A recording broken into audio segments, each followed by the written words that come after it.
నాదు ప్రాణమా నాదు ప్రాణమా దేవుని క్రియల్ మరువకుమా. ఆయన చేసినది మరువకుమా. ఆయన చేసినది మరువకుమా. వ్యర్థుడావై నాశనంబౌ నిన్ను రక్షించే. వ్యర్థుడావై నాశనంబౌ నిన్ను రక్షించే. మోక్షనగరు చేర్చును తనదు ప్రాణమిచ్చేనే. మోక్షనగరు చేర్చును తనదు ప్రాణమిచ్చేనే.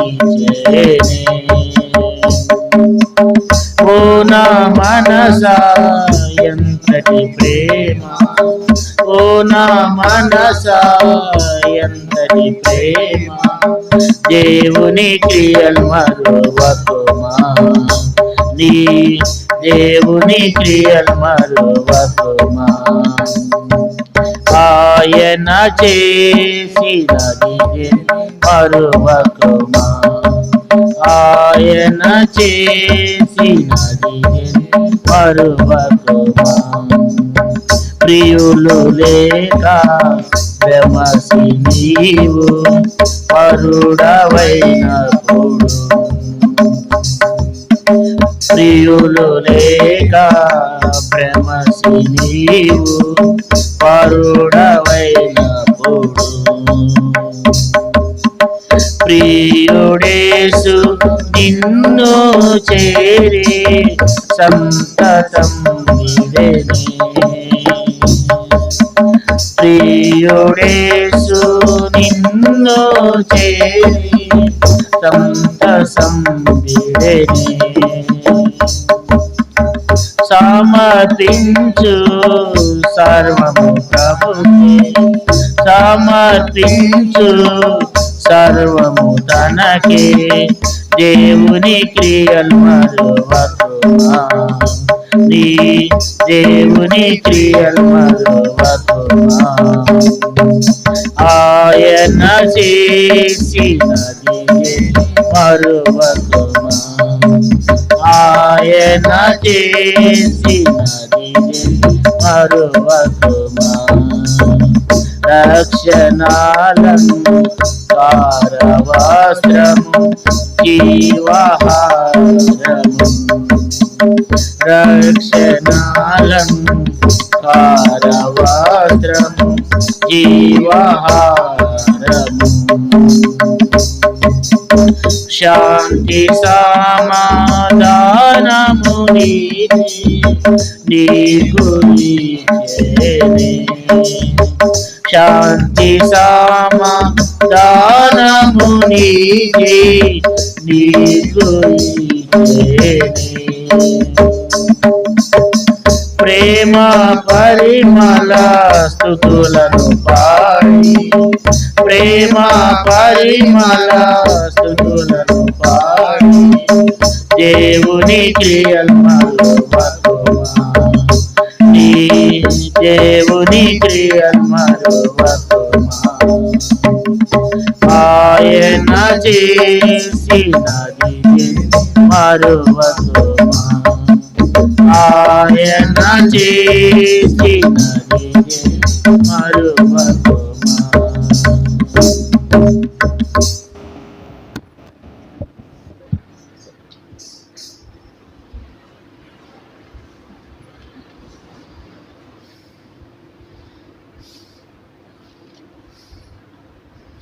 ప్రభు యొక్క శరీరంలో రక్తంలో పాలు పొందుకు మునుపు మరి మనల్ని మనమే పరీక్షించుకుందాం.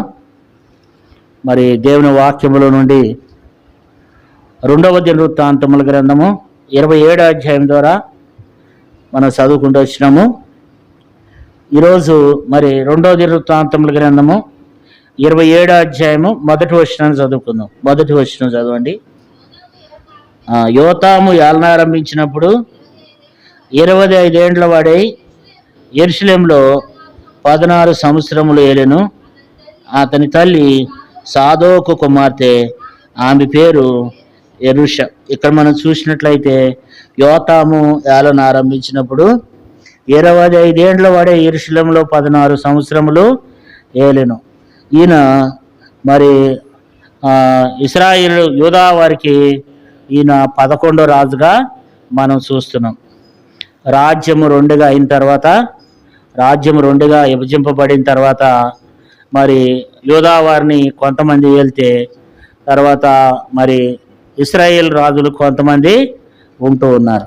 అలాగే మరి ఈయన 11వ రాజుగా ఈయన మనం చూస్తున్నాం.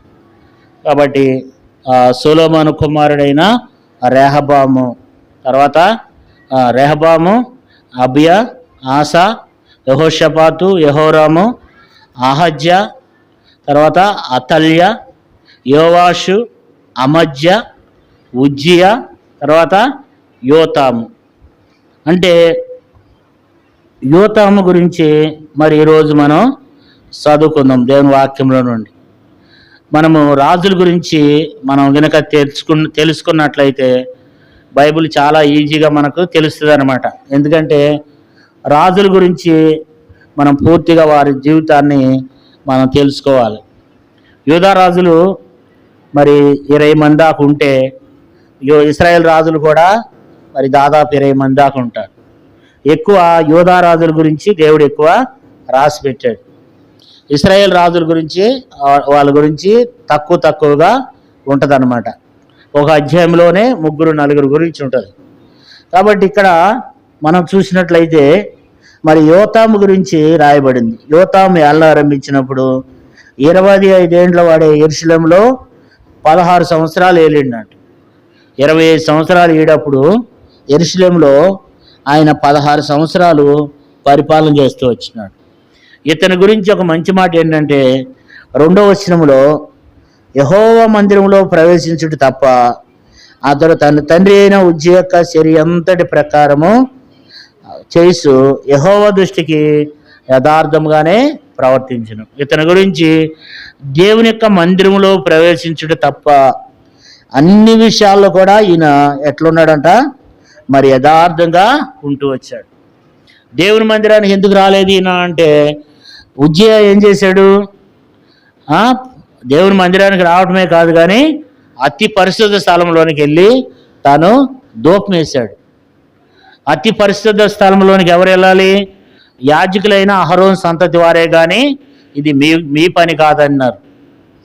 ఈయన మరి పరిశుద్ధ స్థలంలోనికే కాకుండా ఉజ్జియా ఏం చేశాడంటే అతి పరిశుద్ధ స్థలంలోనికి వెళ్ళి ఏం చేశాడు? ధూపం వేసి దేవుని యొక్క ఉగ్రతకు గురయ్యి నొసటి మీద ఏమైంది? నొసటి మీద ఆయనకి కుష్ఠరోగం వచ్చి చాలా రోజులు బయట ఉండి ఒక ప్రత్యేకంగా ఒక ఇంట్లో ఉండి తర్వాత చనిపోతాడు. ఆయన చనిపోయిన తర్వాత అతని కుమారుడు మరి రాజు అవుతాడు అనమాట. ఈయన ఏం చేస్తూ వచ్చినాడంట? యెహోవా మందిరంలో ప్రవేశించుట తప్ప. ఎందుకు దేవుని మందిరానికి ఈయన రాలేదు అంటే దేవుని మందిరానికి వచ్చాడు కానీ అతి పరిశుద్ధ స్థలంలో ఈయన ప్రవేశించలేదు. తర్వాత ఈయన ఎందుకు దేవుని మందిరానికి రాలేదు అనంటే ఆ దేవుని మందిరంలో భయపడ్డాడు. ఎందుకంటే ఉజ్జియా ఏం చేశాడు? దేవుని మందిరానికి వచ్చి తర్వాత అతి పరిశుద్ధ స్థలంలోనికి వెళ్ళి యాజకులు చేయాల్సినటువంటి పని ఉజ్జియా చేశాడు అనమాట. ఆ తండ్రి చేసిన కారణాన్ని బట్టి ఆ కుమారుడు దైవ సన్నిధికి దేవుని మందిరంలోకి వెళ్ళటానికి భయపడిపోయి ఉజ్జియా ఏం చేయలేకపోయినాడు? దేవుని మందిరంలో ప్రవేశించడానికి భయపడ్డాడు. నిజంగా దేవుని మందిరంలో ప్రతి ఒక్కరికి దేవుని మందిరం అంటే భయం ఉండాలి. దైవ సన్నిధి అంటే భయం ఉండాలి. ఇది దేవుడు నివసించే స్థలము. ఇది అందుకనే మరి మనం కూర్చునే విధానంలో కూడా చక్కగా లైన్గా కూర్చోవాలి. తర్వాత మరి మనం కాళ్ళు సాపుకుని కూర్చోకూడదు, పులిపేటం వైపు కాళ్ళు పెట్టి కూర్చోకూడదు. తర్వాత మనం కింద కూర్చోలేకపోతే కుర్చీలైనా కూర్చోడానికి ప్రయత్నం చేయాలి, కానీ కాళ్ళు దేవుని సన్నిధికి ఎదురుగుండగా కాళ్ళు సాపుకుని మనకి ఎట్లా తోస్తే అట్లా మనము కూర్చోకూడదు. ఒక క్రమంగా దైవ సన్నిధిలో మనము కూర్చునే వారంగా ఉండాలి. ఎందుకంటే బైబిల్లో ప్రసంగి గ్రంథంలో 5వ అధ్యాయంలో ఒక మంచి మాట రాయబడింది. నీవు నీ దేవుని మందిరంలోకి వెళ్ళినప్పుడు నీ ప్రవర్తన చాలా జాగ్రత్తగా చూసుకోమని అన్నాడు. దేవుని మందిరంలో మన ప్రవర్తన చాలా జాగ్రత్తగా ఉండాలన్నమాట. మన మాట తీరు, మన ప్రవర్తన, మన ఆలోచన, మన తలంపులు, మనం మాట్లాడే మాట, ఇవన్నీ కూడా దైవ సన్నిధిలో మనం ఎట్లా ఉండాలా, మరి జాగ్రత్తగా ఉండాలన్నమాట కదా. అందుకని ప్రసంగిలో ఒక మాట చూడండి, చదువుదాం. 5వ అధ్యాయంలో ఏముంది అక్కడ? ప్రసంగి గ్రంథం 5వ అధ్యాయము, ప్రసంగి గ్రంథం 5వ అధ్యాయం 2వ వచనం. నీవు దేవుని సన్నిధిని అనాలోచనగా పలుకుటకు నీ హృదయమును త్వరపడనీక నీ నోటిని కాసుకునుము. దేవుడు ఆకాశమందు ఉన్నాడు, నువ్వు భూమి మీద ఉన్నావు, కావున నీ మాటలు కొద్దిగా ఉండవలెను. దేవుని సన్నిధికి వచ్చినప్పుడు అంట మరి దేవుని సన్నిధిలో అనాలోచనగా పలుకుటకు నీ హృదయాన్ని త్వరపడనీయొద్దు, నీ నోటిని కాసుకో అంటున్నాడు. కొంతమంది ఏం చేస్తూ ఉంటారు, సనుగుతూ ఉంటారు అన్నమాట. ఎంత చెప్తాడు పాస్టర్ గారు, ఈరోజు మర్చిపోయాడేంటి, అట్లా మాట్లాడుతుంటారు అనమాట. ఏదో ఒకటి మాట్లాడుతుంటారు. అది దేవుడిచ్చే మాటలు, దేవుడిచ్చేటువంటి మాటలను మనం నిర్లక్ష్యం చేయకూడదు, పలకూడదు. దైవ సన్నిధిలో మనకి ఇష్టం వచ్చినట్లుగా మరి ప్రవర్తించకూడదు. దేవుని సన్నిధి అంటే భయపడుతుండాలి, నోటిని కాసుకోవాలన్నమాట. కాబట్టి ఆయన చూడండి ఎంత భయపడ్డాడంటే, ఎంత భయపడ్డాడు. దేవుని మందిరానికి రావాలంటే దేవుని మందిరానికి భయపడ్డాడు, దేవునికి భయపడ్డాడు కదా. కాబట్టి యోతాము ఏం చేశాడట, దేవుని మందిరానికి రావడానికి భయపడ్డాడు. ఎందుకు భయపడ్డాడు అంటే, వాళ్ళ తండ్రి దేవుని మందిరానికి వెళ్ళి చేయగోడ పని చేసినప్పుడు చూస్తుండగానే నుదుటిన కుష్ఠరోగం వచ్చింది కనుక మరి అది కళ్ళారా తను చూశాడు. చూసి అమ్మో దేవుని మందిరానికి మాత్రం వెళ్ళకూడదు, వెళ్తే మాత్రం కరెక్ట్గా ఉండాలా, కాబట్టి వెళ్ళామంటే మాత్రం చాలా మనం జాగ్రత్తగా ఉండాలని చెప్పి తను ఏం చేశాడంటే దైవ సన్నిధికి వెళ్ళటానికి భయపడ్డాడు, దేవుని యొక్క ఉగ్రతకి భయపడ్డాడు అనమాట. కాబట్టి తనలో ఉన్నటువంటి మొట్టమొదటి విషయం ఏంటంటే దేవుని సన్నిధికి భయపడ్డాడు. అది చాలా మంచి లక్షణమే. బైబిల్లో ఒక ఇద్దరు ఉన్నారు, ఒక ఆయన మరి సుంకరి, పరిచయుడు ఉన్నాడు. వాళ్ళిద్దరూ దేవుని మందిరానికి వెళ్ళారు. పరిచయుడు ఏం చేస్తున్నాడంటే ఏమాత్రం కూడా భయపడకుండా నిలబడి దేవుని దగ్గర నేను వారానికి 2 మార్లు ఉపవాస ప్రార్థన చేస్తున్నాను, నా సంపాదన అంతట్లో ప్రథమ ఫలం ఇస్తున్నాను, దశమ భాగం ఇస్తున్నాను, నేను ఈ శాస్త్రి లాంటి వాడిని కాదు, నేను ఈ పరిచారి లాంటి వాడిని కాదు అని చెప్పి మాట్లాడుతున్నాడు. కానీ సుంకర్ ఏం చేశాడు, ఆకాశం వైపోయినను కన్నులెత్తడానికి ధైర్యం చాలక రొమ్ము కొట్టుకుంటూ పాపినై నన్ను కరుణించమని వేడుకున్నాడు. కాబట్టి తనకంటే ఇతను నీతిమంతుడిగా చేయబడ్డాడంట.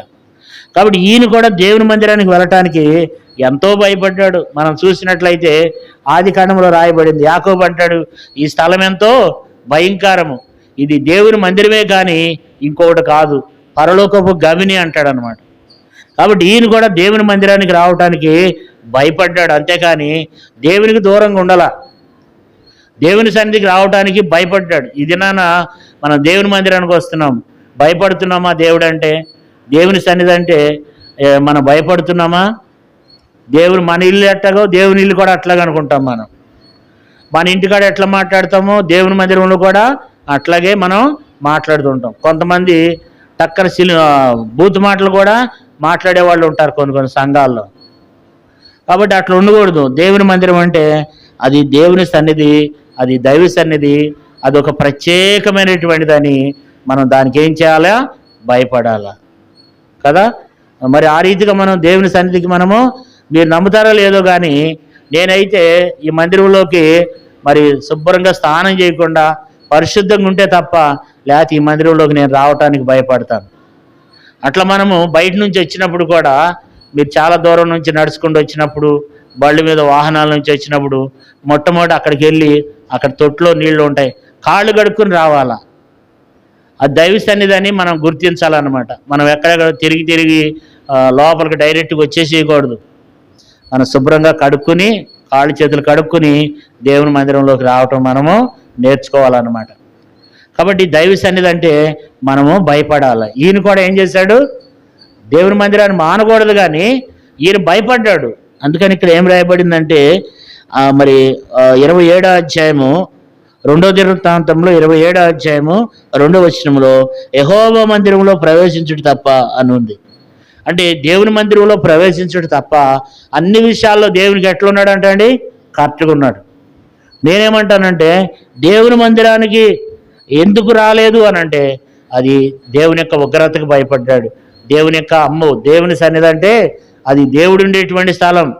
కాబట్టి మా తండ్రి గారికి ఏమైంది, నొసటన కుష్టి కలిగింది, చూస్తుండగానే జరిగిందని చెప్పి ఆ భయానికి తండ్రిని బట్టి ఏం చేశాడు, ఈయన ఒక పాఠం నేర్చుకున్నాడు అన్నమాట కదండి. మనం కూడా ఏం చేయాలా, ఇప్పుడు బైబిల్లో ఇంతమంది రాజులు ఉన్నారు.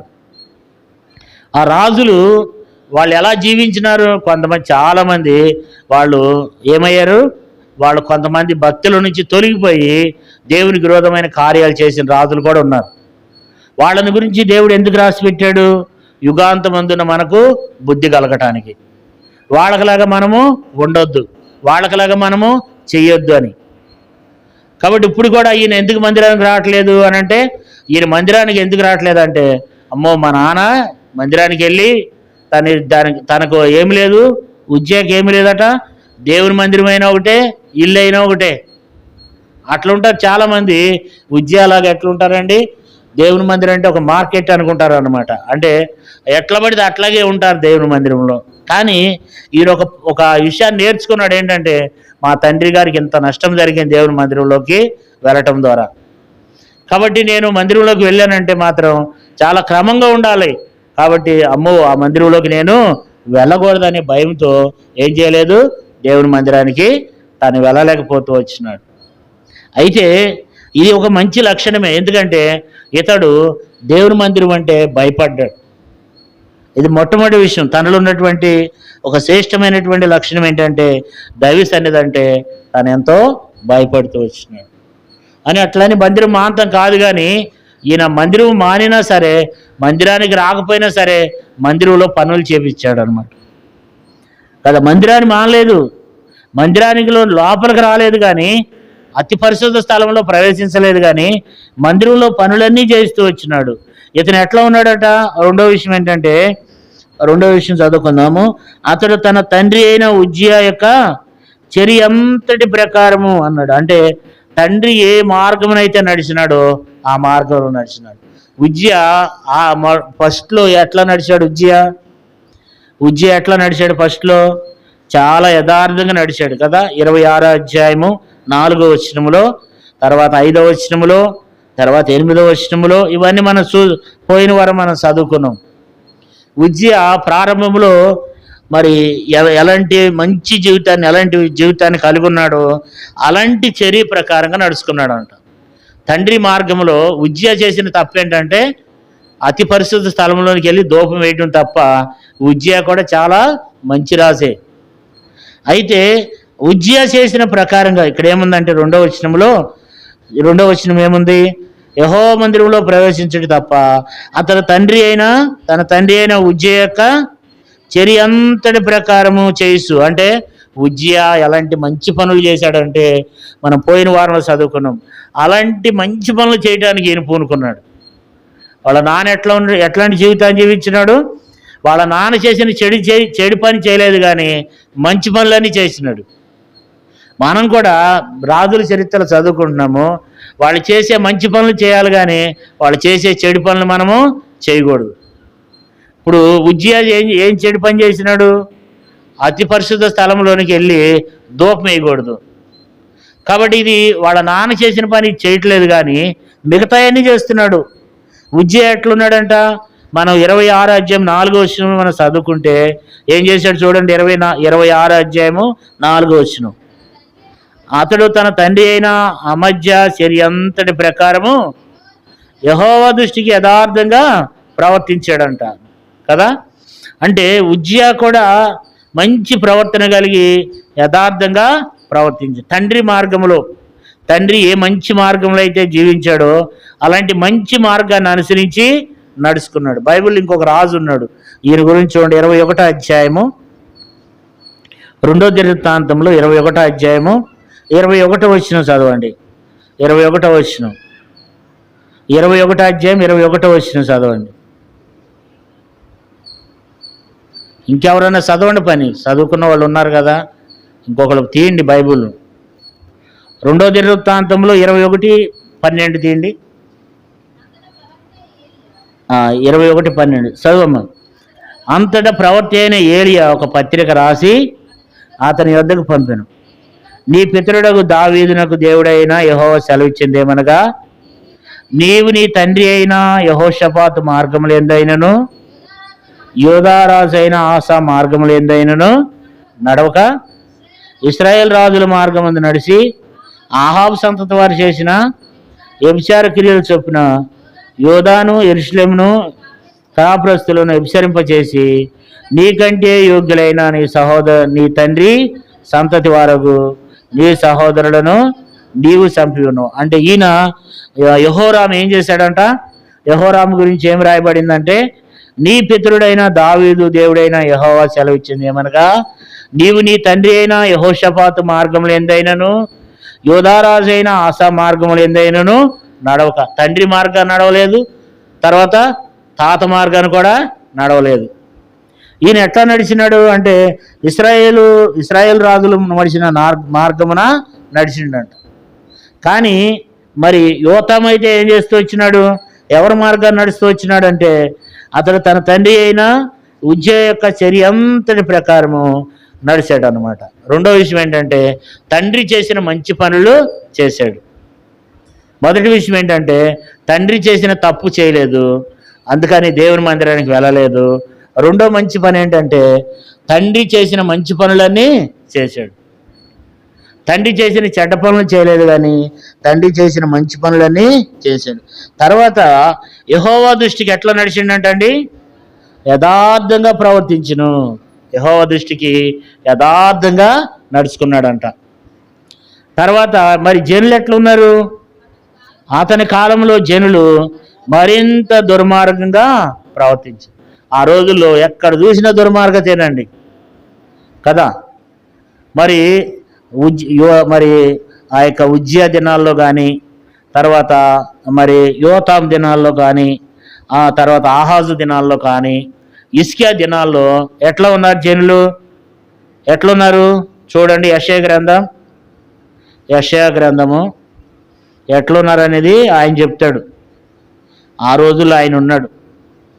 చూడండి, చదువుకుందాం. యెషయా గ్రంథం 1:1 చదువమ్మ. 1:1 యెషయా గ్రంథం 1:1. ఉజ్జియా, యోతాము, ఆహాజు, హిజ్కియాను యూదారాజుల దినముల్లో యోదాను గూర్చియు యెరూషలేమును గూర్చియు ఆమోజు కుమారుడగు యెషయా కలిగిన దర్శనము. ఆ రోజుల్లో ఎట్లున్నారంటే, దేవుని మాట ఎవరు వినట్లేదు. ఆ రోజుల్లో దైవ సన్నిధి ఎవరు కూడా దేవుని మాట అంటే ఎవరు వింటలేదు అనమాట. ఉజ్జియా ఆ రోజుల్లో యెషయా ఉన్నాడు అనమాట. ఆ రోజుల్లో ప్రవక్త ఎవరు? యెషయా ఉన్నాడు, మీకా కూడా ఉన్నాడు అనమాట. వీళ్ళు ప్రవక్తలుగా ఉన్నారు ఆ రోజుల్లో. ఆ రోజుల్లో ఉజ్జియా దినాల్లో, యోతాం దినాల్లో, ఆహాజు, హిజ్కియా దినాల్లో ప్రజలు ఎట్లున్నారు? దుర్మార్గంగా ఉన్నారు. అందుకే 2వ వచనంలో ఏమంటున్నాడు? యెహోవా మాట్లాడుతున్నాడు, ఆకాశము ఆలకించుము, భూమి చెవియొగ్గము. గొప్పవారిగా చేసి తిని వారు నా మీద తిరగబడి ఉన్నారు. ఎద్దు తన కామందు నెరుగును, గాడిద సొంతవాని దొడి తెలుసుకును. ఇశ్రాయేలులకు తెలివి లేదు, నా జనులు యోషింపరు.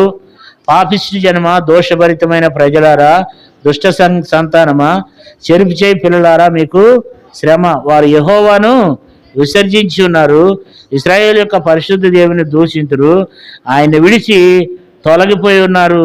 నిత్యము తిరుగుబాటు చేసు మీరెలానో ఇంకను కొట్టబడుదురు. ప్రతివాడు నడినెత్తిన వ్యాధి కలిగి ఉన్నాడు, ప్రతివారి గుండె బలహీనం. అంటే ఆ రోజుల్లో ప్రజలు ఎలాంటి వారు ఉన్నారంటే, బహు భయంకరంగా చెడిపోయి ఉన్నారు అన్నమాట. వాళ్ళ అధికారులు ఎట్లున్నారు? 23వ వచనం చూడండి. 1:23 వచనం. నీ అధికారులు ద్రోహులు, దొంగలు, సహవాసులు, వారందరూ లంచం కోరుదురు, బహుమానుల కొరకు కనిపెట్టుకుందరు. తండ్రులు వేరే వాని పక్షమున న్యాయం తీర్చరు, వెదవరాని పక్షమున వ్యాజ్యము విచారింపరు. మనం యెషయా గ్రంథం అంతా చదువుకుంటే, ఈ యెషయా గ్రంథంలో ఉన్నటువంటి ప్రజలంతా ఎవరు? ఎవరి ప్రజలంతా? ఆ రోజుల్లో మరి ఉజ్జియా దినాల్లో, తర్వాత యోతాం దినాల్లో, ఆహాజ్ దినాల్లో, హిజ్కియా దినాల్లో ఆ రోజులు అట్లున్నాయన్నమాట. మరి అలాంటప్పుడు ఒక వ్యక్తి యథార్థంగా ఉండటం ఎంత కష్టమో చూడండి కదా. 2వ దినవృత్తాంతముల గ్రంథం 27వ అధ్యాయము, 2వ దినవృత్తాంతములు 27వ అధ్యాయము 2వ వచనం. అక్కడ మనం చూస్తే యెహోవా దృష్టికి ఏం చేశాడంట అండి, ఈయన యథార్థంగా ప్రవర్తించిండంట. కానీ దేవుడు ఎంత బాధపడుతున్నాడు, వాళ్ళు తన యజమానిని ఎరగని స్థితిలో ఉన్నారంట. ఎద్దు తన కామాందుని ఎరుగును, గాడిద తన సొంత వాని దొడ్డే తెలుసుకొను. ప్రజలు చూస్తే ఎట్లున్నారంట, ప్రజలు బహుదుర్మార్గంగా ప్రవర్తిస్తున్నారు, ఏం బాగోలే.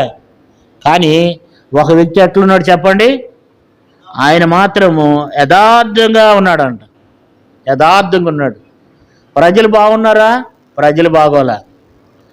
కానీ ఈయన మాత్రం ఎట్లున్నాడు, యథార్థంగా జీవిస్తూ వచ్చినాడు అన్నమాట. అంటే అంత మరి యథార్థమైనటువంటి మనసు కలిగి ఈయన ఏం చేస్తూ వచ్చినాడంట, జీవిస్తూ వచ్చినాడు. మీకా గ్రంథము చూడండి, మీకా ప్రవక్తగాడు ఉన్నాడంట. మీకా గ్రంథము 1వ అధ్యాయం 1వ వచనం. యోతాము, ఆహాజు, ఉజ్జియాను, హిజ్కియాను యోధారాజుల దినముల్లోను షోమ్రోను గూర్చి, యెరూషలేమును గూర్చి దర్శన రీతిగా మెరాతీయుడైన మీకాకు ప్రత్యక్షమైన యెహోవాకు. అంటే ఆ రోజుల్లో కూడా ఎట్లున్నారు, ఆ రోజుల్లో కూడా చెడిపోయి ఉన్నారు. మీరు మీకా గ్రంథం చదువుకుంటే తెలుస్తుంది అనమాట. 3వ అధ్యాయము 4వ వచనం చదవండి. వారు దుర్మార్గతను అనుసరించి నడుచుకొనిస్తున్నారు గనుక వారు యెహోవాకు మొరపెట్టినను ఆయన వారు మనవి ఆలకింపక ఆ కాలమందు వారు కనపడకుండా తను మరుగు చేసుకుని. ఎట్లా ఉన్నారంటే మీరు మీకా గ్రంథం చదువుకుంటే మరి యోతాం దినముల్లో ప్రజలందరూ ఎట్లున్నారు, దుర్మార్గంగా ప్రవర్తిస్తున్నారు అన్నమాట. అయితే ప్రజలు దుర్మార్గంగా ప్రవర్తిస్తున్నారు. ఈ ఇద్దరు ప్రవక్తలు మీకా గ్రంథము కానీ ఆ రోజుల్లో ఉన్నటువంటి ప్రవక్తలు ఎట్లా ఉన్నారనేది మనం యెషయా గ్రంథం చదివితే లేకపోతే మీకా గ్రంథాన్ని చదివితే అక్కడ కనబడుద్ది అనమాట ఆ ప్రజల యొక్క దుర్మార్గత ఎలాంటిదని. అయితే అలాంటి దినాల్లోనంట ఈయన ఎట్లున్నాడంట, యెహోవా దృష్టికి, మనుషుల దృష్టికి కాదు. మనం చాలాసార్లు మనుషుల దృష్టికి ఎట్లా కనపడతాం, మంచివారుగా, మరి ఎంతో మరి మంచి బుద్ధి కలిగిన వారంగా, లేకపోతే ఎట్లాగో మన మనుషులు ఎదుట కనపడుతుంటాం. కానీ యెహోవా దృష్టికి అంట, యెహోవా దృష్టికి ఎట్లా కనపడ్డాడంట, యథార్థంగా ప్రవర్తించిండంట అండి. మరి అలాంటి మంచి యథార్థత కలిగినటువంటి వ్యక్తిగా మనము ఈ రాజుని మనము చూస్తూ వస్తున్నాం అన్నమాట. అంటే అంత యథార్థమైనటువంటి జీవితాన్ని కలిగి ఈ రాజు ఏం చేశాడు, జీవిస్తూ వచ్చినాడు. కాబట్టి యథార్థంగా ఈ వ్యక్తి ఏం చేశాడంటే జీవించినాడు. దేవుని మనం కూడా ఏం కావాలా, మనం కూడా దేవుని బిడ్డలమైనటువంటి మనం కూడా ఏం చేయాలి, యథార్థంగా నడుచుకోవాలన్నమాట.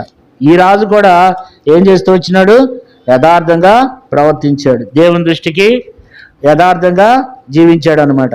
మనం కూడా మరి దేవుని దృష్టికి మనం కూడా ఏం చేయాలి, యథార్థమైనటువంటి భక్తి కలిగి మనం కూడా దేవుని దృష్టికి మరి యథార్థమైనటువంటి వారంగా మనము నడిచే వారంగా ఉండాలన్నమాట. ఈయన కూడా ఏం చేస్తూ వచ్చినాడు, యథార్థంగా జీవిస్తూ వచ్చినాడు. బైబిల్లో రాయబడింది, యథార్థవంతులకు ఆయన ఏ మేలు చేయక మానడంట. దేవుడు యథార్థవంతులకు ఏ మేలు చేయకుండా ఆయన మానడు అనమాట. అంటే యథార్థవంతులకు ఆయన ఏం చేస్తూ ఉంటాడు, మేలులు చేస్తూ ఉంటాడు అనమాట. యథార్థవంతులు ఎవరైతే భూమి మీద ఉన్నారో వారి విషయాల్లో దేవుడు యథార్థవంతులకు ఏం చేస్తాడు, ఆయన మేలు చేస్తాడనమాట కదా. కాబట్టి అలాంటి యథార్థమైనటువంటి జీవితాన్ని మనం కలిగి ఉండి మనము ఆ రీతిగా మనము జీవించాలి. ఇప్పుడు ఈయన కూడా ఏం చేస్తూ వచ్చినాడు, యథార్థమైనటువంటి జీవితాన్ని కలిగి జీవిస్తూ వచ్చినాడు. యథార్థమైనటువంటి జీవితాన్ని తను జీవించి దేవుని ఎంతో మహింపరిచినాడు ఆ రోజుల్లో కదా.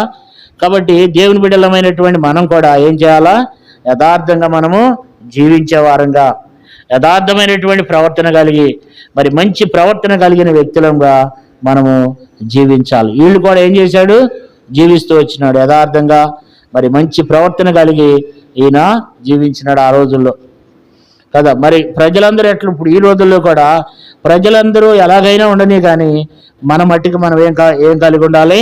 యథార్థమైనటువంటి జీవితాన్ని కలిగి, యథార్థమైనటువంటి భక్తి కలిగి మనం కలిగి ఉండాలని దేవుడు మరి మనతో కూడా మాట్లాడుతూ వచ్చినాడు కదా. కాబట్టి యథార్థవంతులకు ఏమైందంట? యథార్థవంతులకు చీకట్లో వెలుగు పుడుతుందంట దేవుని బిడ్డలారా. యథార్థవంతులకు 84వ కీర్తన ఒక మంచి మాట ఉంటుంది. దేవుని వాక్యంలో నుండి చూసినట్లయితే 84వ కీర్తన 11వ వచనం. దేవుడైన యెహోవా సూర్యుడును కేడెమునై ఉన్నాడు. యెహోవా కృపయు ఘనతను అనుగ్రహించును. యథార్థంగా ప్రవర్తించే వారికి ఆయన ఏ మేలు చేయక మానడు. యథార్థంగా ప్రవర్తించే వారికి ఆయన ఏ మేలు చేయకుండా ఆయన మానడు అన్నమాట. మరి 112వ కీర్తనలో ఏముందో చూడండి. 112వ కీర్తన 4వ వచనం చూడండి. 4వ వచనం. యథార్థవంతులకు చీకట్లో వెలుగు పుట్టును, వారు కటాక్షమును వాత్సల్యతయు నీతి గలవారు. యథార్థవంతులకు చీకట్లో ఏం చేస్తుందంట? వెలుగు పుడుతుందంట. యథార్థవంతులకి చీకట్లో వెలుగు పుడుతుందంట. అంటే యథార్థంగా ఎవరైతే ఉంటారో వాళ్ళకి ఏం కలుగుద్ది? వాళ్ళకి వెలుగు కలుగుద్ది అనమాట. ఎందుకంటే యథార్థవంతులంటే దేవుడు అంత ఇష్టపడుతున్నాడు ఆయన కదా. 11వ అధ్యాయము కీర్తనలు 7వ వచనం చూడండి. 11వ కీర్తన 7వ వచనం. యెహోవా నీతిమంతుడు, ఆయన నీతిని ప్రేమించేవాడు. యథార్థవంతులు ఆయన ముఖ దర్శనం చేస్తారంట దేవుని బిడ్డ. ఎవరైతే యథార్థవంతులుగా ఉంటారో వారు ఏం చేస్తారు? ఆయన ముఖ దర్శనము చేస్తారంట. యథార్థవంతులు ఆయన ముఖ దర్శనం చేస్తారు. సామెతల గ్రంథం 2వ అధ్యాయము 7వ వచనం చూడండి. సామెతలు 2:7.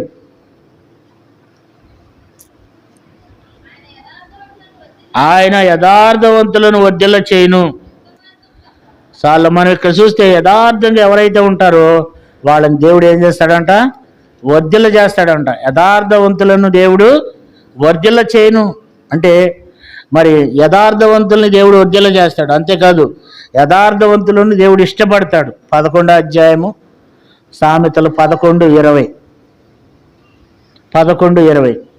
మూర్ఖశిత్తులు యెహోవా హేయులు, యథార్థంగా ప్రవర్తించేవారు ఆయనకి ఇష్టలు. అంటే ఎవరైతే యథార్థంగా ఉంటారో ఆయన వాళ్ళకి ఇష్టడంట.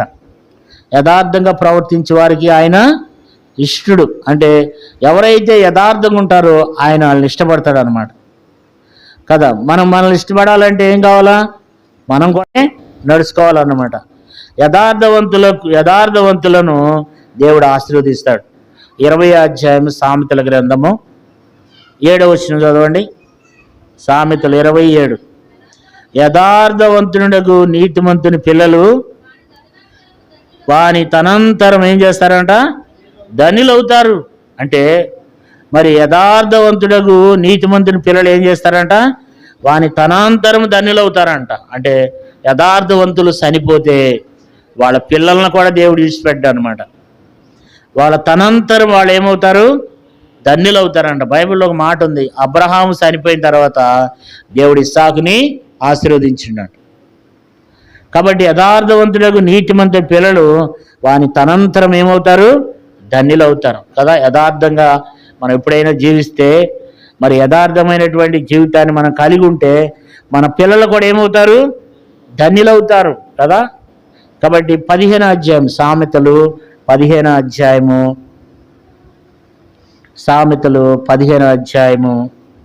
8వ వచనం.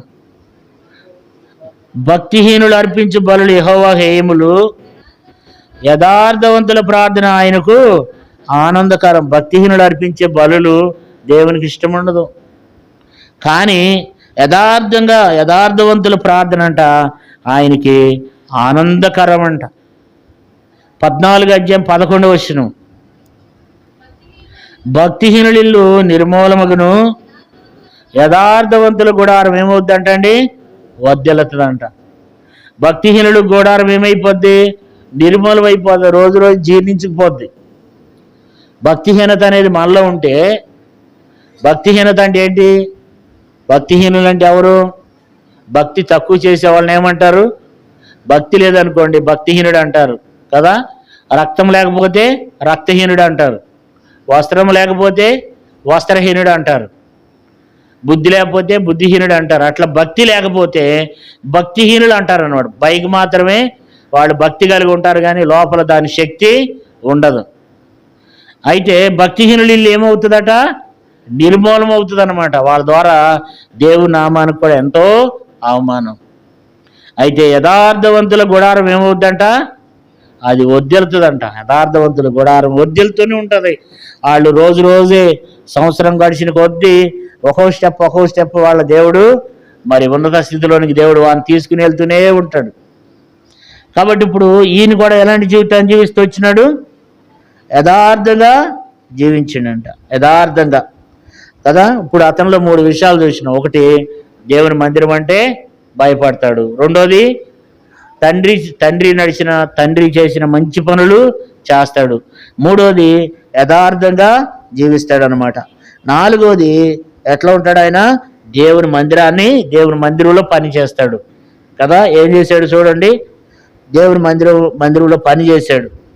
3వ వచనం చదవండి. 2వ దినవృత్తాంతములు 27వ అధ్యాయము 3వ వచనం. అతడు యెహోవా మందిరపు ఎత్తు ద్వారమును కట్టించి ఓపేరు దగ్గరనున్న గోడ చాలా మంది మటుకు కట్టించను. ఇతడు దేవుని మందిరాన్ని కట్టించినాడు. దేవుని మందిరంకు ఎత్తైనటువంటి ప్రాకారాన్ని, ఆవరణం, ఆ మందిరంలోకి వచ్చేటువంటి ఆ ద్వారాన్ని కట్టించాడంట. దేవుని మందిరంలో ఈయన మందిరానికి రాలేదు, అంతేగాని లోపలికి రాలేదు, కానీ దేవుని కార్యాలు చేయకుండా ఉండలేదు. లోపలికి ఎందుకు రాలేదు చూసాం. కానీ ఈయన దేవుని మందిరముకి ఏం చేశాడంటే, ఈయన 3వ వచనములో, మరియు అతడు యోధా పర్వతములో ప్రాకారములను కూడా కట్టిస్తూ వచ్చినాడంట. అరణ్యములో కోటలను కట్టిస్తూ వచ్చినాడు. దేశము కొరకు కూడా ఈయన ఏం చేశాడు? దేశము కొరకు కూడా ప్రయాసపడ్డాడు కదా. కాబట్టి మరి 3వ విషయం ఏంటంటే, అతడు యెహోవా మందిరపు ఎత్తు ద్వారమును కట్టించి అన్నాడు. అంటే దేవుని యొక్క మందిరానికి ఆ ద్వారం ఏదైతే ఉంటుందో, ఎంట్రన్స్ ఎట్లా ఉంటుంది? చిన్నగా ఉంటే ఈయన దాన్ని ఏం చేశాడంట? ఎత్తుగా దాన్ని కట్టించిండంట. దేవుని మందిరంలో పని చేశాడు. దేవుని మందిరంలో పని చేయాలా? మనం దేవుని మందిరంలో పని చేస్తున్నామా? మన దేవుని మందిరం గురించి ఉందా మనకు ఆసక్తి కదా. ఇతరులు ఉన్నటువంటి మంచి లక్షణం ఏంటంటే, ఇతడు దేవుని మందిరం పని చేస్తున్నాడు. మనం ఉంటాము, దేవుని మందిరం గురించి మనకు చింత ఉందా? అసలు మన టైం బాగోక వర్షం బాగా కొట్టింది అనుకోండి, ఈ దాని నుంచి వర్షం ఈ పక్క వస్తుంది, ఆ దాని నుంచి ఈ పక్క వస్తుంది అనమాట. మనం ఇప్పుడు ఏం చేయాలా? సాపలన్నీ మడిసి మన మధ్యలో నిలబడాలి. దేవుడు కనికరించి వర్షం రాకుండా చేస్తున్నాడు, కానీ వర్షం వస్తే మన పరిస్థితి ఎట్లా ఉంటుందంటే, పెద్ద వర్షం వచ్చింది అనుకోండి, గాలి వాన వచ్చింది అనుకో, వర్షం ఇటు నుంచి కొడద్ది అటు నుంచి కొడద్ది అనమాట. ఆ మధ్యలో బల్ల దగ్గర దాకా వస్తాయి నీళ్ళు. మన మందిర పరిస్థితి అట్లుంది. వర్షం కనుక ఆదివారం నాడు వస్తే, జనం ఫుల్గా ఉంటే మన పరిస్థితి ఎట్లా ఉన్నామంటే అట్లా ఉంటుంది. కారణం ఏంటంటే, మనము మందిర విషయంలో మనకేమి లేదు, బాధ్యత లేదు. మందిరంలో ఏమైనా పనులు ఉన్నాయా? కదండి. మనకెప్పుడు మన ఇంటి విషయంలో ఎంతో బాధ్యత కలిగి ఉంటాం. మన ఇల్లు అంటే మనకి ఎంతో బాధ్యత. మన ఇంట్లో అది చేసుకుంటాం, ఎన్నో చేసుకుంటాం. కానీ దేవుని మందిరంలో ఏమైనా చేయాలంటే మనకు మనసు అప్పదు కదా. దేవుని మందిరంలో ఏమైనా పని చేయాలంటే, దేవుని సన్నిధిలో మరి దేవుని మందిరం ఇట్లుంది. ఇప్పుడు మన ముందు రేకులు వేసాం మనం కొంత ఎవరైనా కూర్చోడానికి. మీరు ఆదివారం నాడు తాళం వేసి వెళ్ళిపోతారు మీరు అంతా. అక్కడ కుక్కలు రాత్రిపూట ఆ కుక్కలు మరి మూత్రం విసర్జన చేస్తాయి. దాంట్లో కుక్కలు అంతా రోత ముందు అదంతా కూడా మేము కడుగుతూ ఉంటాం అప్పుడప్పుడు. కాబట్టి కారణం ఏంటంటే, దానికి ఏదైనా చుట్టూ గోడ కడదామా? మరి మన వరండాలకు వచ్చి కుక్కలు పడుకుంటే ఏం చేస్తావు? చూస్తా ఊరుకుంటామా? మన వరండాలో కుక్కలు వచ్చి పడుకుంటున్నాయి, అంతా గలేజ్ చేస్తున్నాయి అనుకోండి, మనం ఊరుకుంటామా? ఊరుకోము కదా. మన మందిర ఆవరణలోకి కుక్కలు వస్తాయి, పశువులు వస్తాయి, అంత రోత రోత, ఇదంతా మందిర ఆవరణలో ఒక్కొక్కసారి. మీరు అనుకుంటారు ఈయనకి ఎందుకండి ఇదంతా, 4 మాటలు చెప్పి దిగాలి కానీ అనుకుంటారు మీరు. అంటే నేను ఎందుకు చెప్తున్నానంటే, దేవుని మందిరం అనేది ఒక పరిశుద్ధంగా ఉండాలి, ఒక పవిత్రంగా ఉండాలి అనేది, దానికి సంబంధించినటువంటి బాధ్యత మనకు ఉండాలి. ఏదైనా చుట్టూ ఏదైనా ఒక కర్రలు పాతుకుందాం, లేకపోతే కంచి వేద్దాం. దేవుని మందిరంలోకి మరి కుక్కలు వస్తున్నాయి, వ్యర్థమైనవన్నీ వస్తున్నాయి. మరి అంతా మందిరం అంతా ఎట్లా ఉంది? మరి పరిశుద్ధంగా ఉండాలి కదా. కాబట్టి మందిరంలో కుక్కలు ఏంతో ఉంటాయి, కుక్కలు రోత రోత చేస్తూ ఉంటాయి కదా. మనం కొడతాము, అది మనం రాత్రిపూట కొట్టలేం కదా. కాబట్టి దేవుని బిడ్డలారా, మందిర విషయంలో మనము చింత కలిగి ఉండాలి. మందిరానికి మరి గోడ అవసరంలా, అద్దులు సరిగా లేకపోయినా గోడ అవసరంలా, ఏదైనా కంచిలాగా వేసుకోవాలా, ఏమి రాకుండా చేసుకోవాలా, దాన్ని శుభ్రంగా చేసుకోవాలా, దాంట్లో గడ్డి పెరగకుండా చూసుకోవాలా. ఇదంతా ఎవరు చేసుకోవాలి? మనం చేసుకోవాలి. మన మందిరం చక్కగా ఉండాలా, మందిరం నీట్గా ఉండాలా. మన ఇంటి విషయంలో మనం ఎంత చింత కలిగి ఉంటామో, దేవుని మందిరంలో కూడా అంత ఆసక్తి కలిగి, అంత చింత కలిగి మనం ఉండాలని దేవుడు కోరుకుంటున్నాడు కదా. ఇక్కడ కూడా మనం చూస్తే ఆయన ఏం చేస్తూ వచ్చినాడంట, 3వ వచనంలో, యెహోవా మందిరపు ఎత్తు ద్వారమును కట్టించి, ఓఫేరు దగ్గర ఉన్న గోడ చాలా మటుకి కట్టించిన, ప్రాకారాలు కట్టించినాడు దేవుని మందిరానికి కదా. మరి అలాంటి వ్యక్తులంగా మనం దేవుని మందిరంలో మనం పనిచేసే వారంగా ఉండాలి. దేవుని బిడ్డల, దేవుని మందిరంలో ఇప్పుడు స్టోర్ రూమ్ ఉంది. ఆ స్టోర్ రూమ్లో మనం డబ్బులు వేయాలి. డబ్బులు వేయకపోతే, దశమ భాగాలు మందిరంలోకి తీసుకొచ్చి వేయకపోతే ఎట్లా డెవలప్ అయితే ఇవన్నీ? ఎవరన్నా ఒక సేవకులను జయరాధన లాంటి వాళ్ళని తీసుకొచ్చి చెప్పించాలంటే డబ్బులు కావాలా, 2 రోజులు స్పెషల్ మీటింగులు పెట్టుకోవాలా. ఇవన్నీ ఎట్లా వస్తాయి? ఎట్లా డెవలప్ అయింది? మందిరానికి ఏమైనా ఇస్తే అవుతుంది. మనం వస్తాము, ఎంతో కొంత వేస్తాం, వెళ్ళిపోతాం. దశమ భాగాలు, ప్రథమ ఫలాలు అవన్నీ దైవ సన్నిధికి రావాలా, అప్పుడే ఏదైనా చేయగలం. కనీసం 2 వారాలకి ఇంకొకళ్ళు ఏమన్నా పిలిపిద్దామన్నా ఆ వచ్చినోడికి 1000 రూపాయలు 1500 ఇవ్వాలి. ఎక్కడి నుంచో వస్తారు, 2000 ఇవ్వాలా. మరి ఎట్లా? ప్రద్దాక నేనే బోధిస్తే మీకు ఎక్కుతుందా? అప్పుడప్పుడు కొత్తోళ్ళు కూడా కావాలా. కొత్తోళ్ళు కావాలంటే 2000 ఇవ్వాలా. ఇంకొకసారి హైదరాబాద్ నుంచి పిలిపించాలంటే 3000 ఇవ్వాలి, 4000 ఇవ్వాలి. ఇదంతా అదంతా ఇవ్వాలంటే ఏం కావాలా? మనం ఇస్తే అవన్నీ జరుగుతాయి. లేకపోతే ఇక నేను ఉంటాను అనుకోండి, పాడిందే పాడరు అంటారు చూడండి. అట్లా అంటే ఒక ఆయన చెప్పేదానికంటే కూడా అప్పుడప్పుడు కనీసం నెలలో ఒక్కసారి అయినా ఎవరైనా కొత్త వాళ్ళని పిలిపించుకోవాలి. వాళ్ళకి కొంత ఖర్చు పెట్టాలి. వాళ్ళకి 4000 5000 ఇస్తే వాళ్ళు వచ్చి కొత్త ఆహారం పెట్టిపోతారు. కాబట్టి ఇవన్నీ మనం కలిగి ఉండాలి. అన్న అదో ఫలానా మరి క్రిస్మస్ ఇదేది ఆగస్టు 15 వచ్చింది, అన్ని సంఘాల మీటింగులు ఉన్నాయి. మరి మనం కూడా ఒకటి పెట్టుకోవాలి, మీటింగ్ పెట్టుకోవాలా. ఒక ఆయన పిలిపించండి అన్న, ఎంత ఖర్చు అయినా పెట్టుకుందామంటే చక్కగా ఒకళ్ళని పిలిపించి మరి కొత్త ఆహారం, కొత్త బోధ వింటే ఎవరైనా ఒక వ్యక్తి రక్షణ పొందుతాడు కదా, ఒక్కొక్క వ్యక్తి మార్పుల్స్ పొందుతాడు కదా. అన్న 3 వారాలు మీరు చెప్పండి, 1 వారం ఒకళ్ళని పిలిపించండి అన్న, ఎంత ఖర్చు అయినా ఇద్దాం. ఇప్పుడు హైదరాబాద్ నుంచి పిలిపించాలి, వాళ్ళకు 2000 ఇవ్వాలి. కాబట్టి ఇదంతా మనం ఏం చేయాలి? మనం దేవునికి ఇవ్వాలి. ఇస్తేనే సంఘం డెవలప్ అయ్యిద్ది కదా. అమ్మ అన్నమో పెట్టదంట, అడుక్కు తినేవదంట. అట్లా ఉంటాం మనం. 1 రూపాయి ఇవ్వం కానీ మరి పరిచర్య జరగాలంటే ఎట్లా జరుగుతుంది? జరగదు. స్టోర్ రూమ్ ఉంది, స్టోర్ రూమ్ అది అట్లాగే ఉండిపోయింది. కట్టుకోవాలి, దాంట్లో పావులు ఉంటాయి, అది స్టోర్ రూమ్ అంటారు దాన్ని.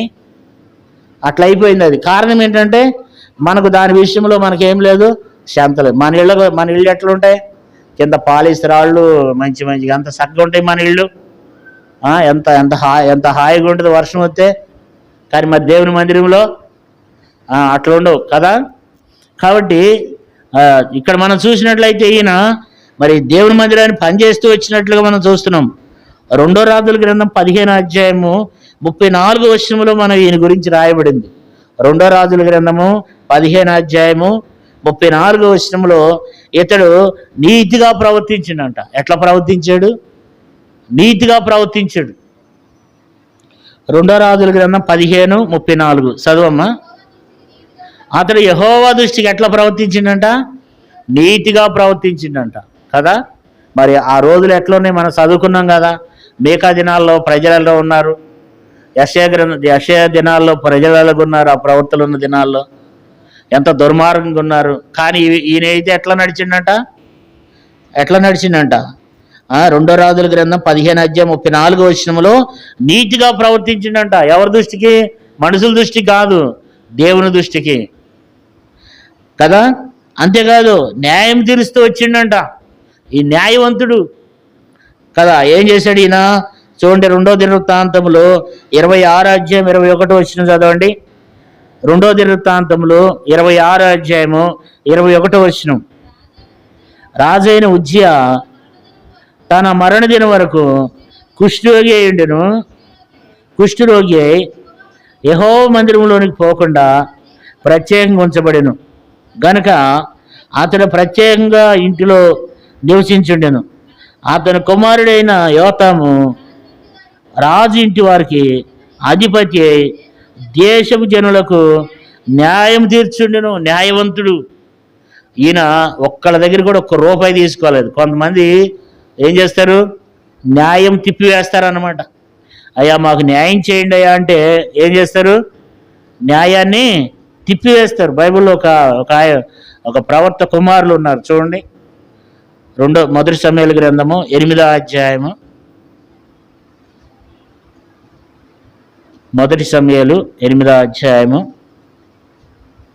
1వ వచనం. సమూయేలు వృద్ధుడైనప్పుడు తన కుమారులను ఇశ్రాయేలు మీద న్యాయాధిపతులుగా నియమించెను.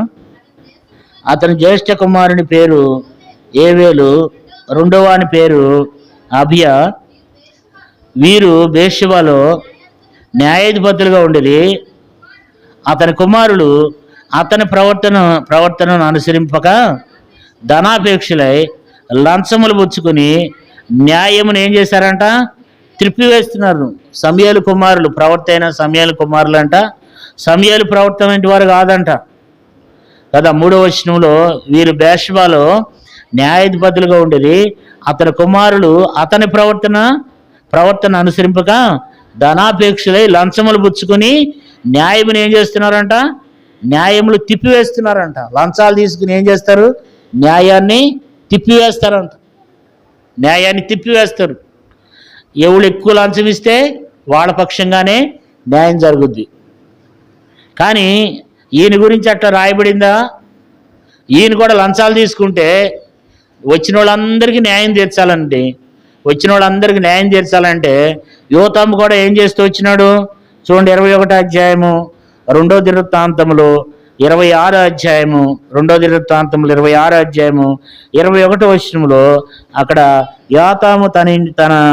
యోతాము రాజు ఇంటి వారికి అధిపతి అయి దేశపు జనులకు న్యాయం తీరుస్తూ వచ్చినాడు. అంటే ఎక్కడ కూడా ఈయన ఈయన కనుక లంచాలు తీసుకుంటే కనుక ఈయన యథార్థవంతుడు, నీతివంతుడు అని దేవుడు రాసేవాడు కాదు. ఈయన ఎలాంటి వాడు అంటే న్యాయవంతుడు. న్యాయాన్ని ఉన్నట్లుగానే చేశాడు అనమాట కదా. ఇప్పుడు ఇతని గురించి మనం ఎన్ని విషయాలు చూస్తామంట. అతడు దేవుని మందిరం విషయంలో ఎంతో భయపడుతూ వచ్చినాడు. తర్వాత తండ్రి నడిచిన మంచి పనులు చేశాడు, యథార్థంగా జీవించాడు, దేవుని మందిరంలో పని చేయిస్తూ వచ్చినాడు కొద్దో గొప్ప. తర్వాత నీతిగా ప్రవర్తిస్తున్నాడు, తర్వాత న్యాయంగా కూడా ప్రవర్తించాడు. తర్వాత ఈయన యుద్ధములు ఎక్కడికి పోయినా సరే ఇతడు యుద్ధంలో ఏం చేస్తూ వచ్చినాడు? జయం పొందాడు అనమాట. 5వ వచనం చూడండి. 5వ వచనం. అతడు అమోనీయులు రాజుతో యుద్ధం చేసి జయించెను గనుక అమోనీయులు ఆ సంవత్సరము అతనికి 200 మనుగుల వెండిని, 10,000 కొలల గోధుమలను, 10,000 కొలల యావలనిచ్చిరి. ఈ ప్రకారం అమోనీయులు సంవత్సరమునకు మూడు సంవత్సరమును అతనికి చెల్లించిరి. కాబట్టి ఇక్కడ అతనికి అనేక మంది ఏం చేస్తూ వచ్చినారు? ఆయనకి పన్ను కడుతూ వచ్చినారు అన్నమాట. తర్వాత అతని గురించి చూడండి 6వ వచనం. ఇలాగున యోతాము తన దేవుడైన యెహోవా దృష్టికి యథార్థంగా ప్రవర్తించి బలపరచబడెను కదా. అతని గురించి రాయబడింది ఏంటంటే యథార్థంగా జీవితాంతం బ్రతుకున్న అన్ని రోజులు కూడా యథార్థంగా ప్రవర్తించి ఏం చేయబడ్డాడు? బలపరచబడ్డాడు అనమాట. కారణం ఏంటంటే ఇతను యుద్ధాలు చేసినప్పుడు కూడా 5వ వచనంలో యుద్ధాలకు వెళ్ళినప్పుడు కూడా ఇతను జయం పొందాడు కానీ అపజయం పొందలేదు. ఎందుకు యుద్ధంలో జయం పొందినాడంటే ఈయనకి దేవుడు తోడై ఉన్నాడు. దేవుడికి తోడై ఉన్నాడు కనుక మరి ఇతడు చేసే యుద్ధాలన్నిటిలో దేవుడు తనకు సహాయకుడిగా ఉండి యుద్ధాల్లో అతనికి జయం కలగజేశాడు. తనకు జయం కలిగిందంటే అర్థం ఏంటంటే అతడు యుద్ధాల్లో దేవుడు అతనికి తోడుగా ఉండేటువంటి అనుభవం. 7వ అనుభవం ఏంటంటే దేవుడు ఆ వ్యక్తికి తోడై ఉన్నాడు. కాబట్టి ఎందుకు తోడై ఉన్నాడు అంటే దేవుడు తోడై ఉన్నాడు కనుక ఆయన యుద్ధాలు జయించగలిగాడు. యుద్ధాలు జయిస్తూ కాదు, అమోనీయులతో యుద్ధం ఆడుతూ వచ్చినాడు. కాబట్టి వాళ్ళ మీద జయం పొందుతూ వచ్చినాడు. వాళ్ళు ఈయనకి దాసులయ్యి ఈయనకి పన్ను కడుతూ వచ్చినారు. సంవత్సరం పన్ను చెల్లిస్తూ వచ్చినారు. మరి అట్లాంటి గొప్ప వ్యక్తిగా మనం ఇతను చూస్తున్నాం. 6వ వచనం రాయబడింది, అలాగన యోతాము తన దేవుడైన యెహోవా దృష్టికి యథార్థంగా ప్రవర్తించి బలపరుచును. ఇంకా 7వ వచనం, యోతాము చేసిన ఇతర కార్యముల గురించి, అతను చేసిన యుద్ధములన్నిటిని గురించి, అతని చర్యలన్నిటిని గురించి ఇశ్రాయేల్ రాజుల గ్రంథమందు రాయబడి ఉన్నది. ఇతని గురించి మరి ఇశ్రాయేల్ రాజుల గ్రంథంలో అంటే 2వ రాజుల గ్రంథం 15వ అధ్యాయంలో కూడా ఈయన గురించి రాయబడింది అనమాట. ఇతని గురించి రాయబడింది. ఇక్కడ ఏముందంటే 7వ వచనంలో యోతాము చేసిన ఇతర కార్యముల గురించి, అతడు చేసిన యుద్ధముల గురించి, అతని చర్యలని, ఇంకా చాలా విషయాలు, మంచి విషయాలు ఉన్నాయి ఆయనలో. చాలా మంచి రాజు అనమాట. చాలా మంది రాజులు మొదట్లో కొంచెం ఆత్మీయంగా ఉండి తర్వాత తప్పిపోయిన రాజులు ఉన్నారు, కానీ ఈయనైతే అట్లా కాదంట. ఈయన మరి 6వ వచనం చూడండి, ఇలాగున యోతాము తన దేవుడైన యెహోవా దృష్టికి యథార్థంగా ప్రవర్తించి బలపరచబడుతూ వచ్చినాడంట కదా. 8వ వచనం చూడండి, అతడు ఏలనారంభించినప్పుడు 25 ఏండ్ల వాడే యెరూషలేములో 16 సంవత్సరములు, యెరూషలేములో 16 సంవత్సరాలు ఏలుతూ వచ్చినాడంట. యోతాము తన పితరులతో కూడా నిద్రించెను. అతడు దావీదు పట్టణమందు పాతిపెట్టబడెను. అతని కుమారుడైన ఆహాజు అతనికి బదులుగా రాజు అయ్యను. ఆహాజు ఏమయ్యాడంట? అతనికి బదులుగా రాజు అయ్యాడు. కాబట్టి యోతాము బ్రతికినన్ని రోజులు కూడా ఎట్లాంటి జీవితాన్ని జీవించాడు? చాలా మంచివాడిగా, మరి దేవుని దృష్టికి ఆయన యథార్థంగా, నీతిగా, న్యాయముగా నడుస్తూ వచ్చాడు అనమాట. అట్లాంటి వ్యక్తులుగా మనం ఉండాలని దేవుడు కోరుకుంటున్నాడు. యోతాముల నుంచి మనం నేర్చుకోవాల్సింది ఏంటంటే మనం అందరం కూడా యోతాము వలె, యోతాము ఏమేం చేస్తూ వచ్చినాడు? దేవుని మందిరం పని చేస్తూ వచ్చినాడు. దేవుని మందిరం అంటే భయపడ్డాడు. తండ్రి చేసిన మంచి పనులు, తండ్రి చర్య అంతటి ప్రకారంగా నడుచుకుంటూ వచ్చినాడు. తండ్రి చేసిన చెడ్డ పని మాత్రం తను చేయలేదు. తర్వాత యథార్థంగా నడిచాడు. దేవుని మందిరంలో పనిచేస్తూ వచ్చినాడు. నీతిగా ప్రవర్తించాడు. న్యాయముగా కూడా ప్రవర్తించినాడు. కాబట్టి యుద్ధముల మీద జయం పొందుతూ వచ్చినాడు. దేవుడు అతనికి చివరి వరకు కూడా తోడై ఉన్నాడు. కనుక అతడు ఏమైనాడు? మరి తన సమయం అయిపోయిన తర్వాత ఆ వ్యక్తి మృతి నొందినాడు. మరి తన కుమారుడైనటువంటి ఆహాజ్ ఏమయ్యాడంట? ఇశ్రాయేలుకి మరలా యోధా వారికి రాజు అయినాడు. మరి ఈ రీతిగా మనం కూడా ఆ యొక్క యోతాము వంటి వారంగా దేవుని దృష్టికి మరి చివరి వరకు, అంతం వరకు కూడా ఆ రీతిగా మనం ఉండాలని దేవుడు కోరుకుంటున్నాడు. దేవుడి కొద్ది మాటలు దీవించి ఆశీర్వదించుగాక. ప్రార్థన చేసుకుందాం. ప్రభు యొక్క శరీరం, రక్తం మన మధ్యలో ఉన్నది. యోగ్యమైన రీతిలో మనం పరీక్షించుకుందాం. ప్రభు శరీరంలో, రక్తంలో మన యోగ్యమైన రీతిలో మనము పాల్పొందాం.